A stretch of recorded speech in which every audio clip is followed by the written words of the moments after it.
Well, good morning. Happy Sunday. I'm Brooke Taylor in for Jeff Eling. And I'm Charly Edsitty. And of course, we have so many top stories and headlines to get to. But let's first check in with meteorologist Kevin Roth, who has our first look at weather this morning. Happy Sunday. Happy Sunday, ladies. Yes, our first look at weather and a manhunt underway for the shooter who opened fire, injuring 5 people right inside of a club in Southeast Houston. So police say that it was in an after-hours club and stemmed from a fight. This morning, flights are back to normal after an air conditioning problem led to a ground stop at Hobby. Millions of Americans from coast to coast still suffering with that dangerous heat we've been dealing with. Yeah, it's just awful. And while relief is coming for some people, for others, the temperatures just continue to go up. ABC's Lionel Moise has the latest. Welcome back. Governor Abbott has a deadline tomorrow afternoon to respond to the feds. They want him to commit to removing buoys from the Rio Grande. And authorities say they have recovered the body of the 2-year-old girl who disappeared over the weekend during flash flooding in southwest Pennsylvania. Look at that. We need our own makeshift pool over here. I've actually done that with a pickup truck before. When I saw that, I was like, yes, I approve. You got to bring those skills here. We've got a pool here, That's so true. we do. All right, well, let's talk about why we need to dive in and why, if you are diving. Hey, Kevin, thank you. Well, you just saw that forecast, so now comes the bills. We're here to tell you, though, that there's ways to get help when you're paying those high power bills from the heat wave. There's ways to get assistance, and we are seeing that, but not everyone qualifies. What an inspiring story there. Well, we have a lot more on Garcia's incredible journey. All you have to do is head to abc13.com/localish. Texas A&M President Dr. Catherine Banks resigned from the university on Friday. General Mark A. Welsh III is replacing her as acting president. Starts now. Good morning, everybody. Happy Sunday. I'm Charly Edsitty. Happy Sunday. I'm Brooke Taylor in for Jeff Eling. We're going to get to our top stories in just a bit, but first we are going to check in with Kevin. On Tuesday, President Joe Biden will sign a proclamation establishing a new national monument. Hey, Kevin, thank you. Well, you just saw that forecast, so now comes the bills. We're here to tell you, though, that there's ways to get help when you're paying those high power bills from the heat wave.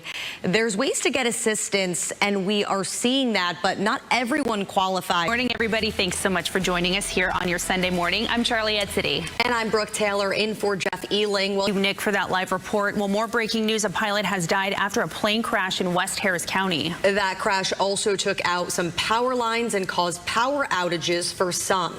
And also happening today, Spring ISD is hosting a district-wide job fair at Woonshee High School. The district will be hiring positions ranging from all schools and departments, and it's a great opportunity to connect with principals and hiring managers. You are encouraged to bring your resume. Interviews will take place there on the spot, and it will be from 3:30 to 5:30 this afternoon. Much more ahead this morning. The federal government threatening legal action against the Lone Star State. Right, and why the shutdown at the county southern border is intensifying.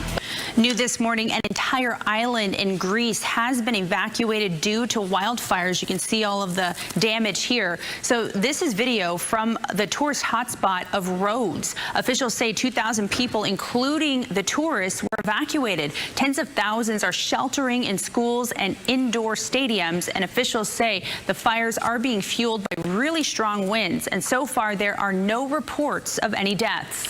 Well, the showdown between Texas Governor Greg Abbott and the Biden administration over the border is intensifying.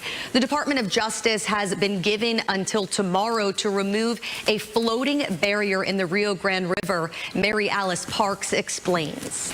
Welcome back. Breaking overnight, 4 people on board a helicopter in Alaska are believed to be dead after it crashed into a lake. And rebuilding and making a comeback all this week and next week, Localish is in Deer Park and Pasadena. It has been 6 months since an EF3 tornado just ripped through both. Once again, it's at one of the busiest interchanges in the entire state. From mold to mice and security gates just left open, we hear from so many of you about problems that you are having with your landlords. In this week's Renters' Rights, we are taking a look at what the city, specifically HPD, is doing to try to address some of these issues. Here's ABC 13's Courtney Carpenter. Well, we may be without triple-digit days over the next week, which is good. Our ABC 13 weather team says temps will still be high, so it's important not to forget about our pets. Kevin, thank you. Well, you just saw that forecast, so now comes the bills. We're here to tell you, though, that there's ways to get help when you're paying those high power bills from the heat wave. There's ways to get assistance, and we are seeing that, but not everyone qualifies. One last look Weather. at weather. Looking at you. Take it away. I think in general here, it's still hot today, but it's not quite as hot. And you've got a chance for... Is in the 90s, and you're like, but it's cooler. Yeah, it's coolish, cooler. We'll take it. Yeah, we will. Well, Thanks so much for joining us on ABC 13, and have a great rest of your weekend, everybody. Bye.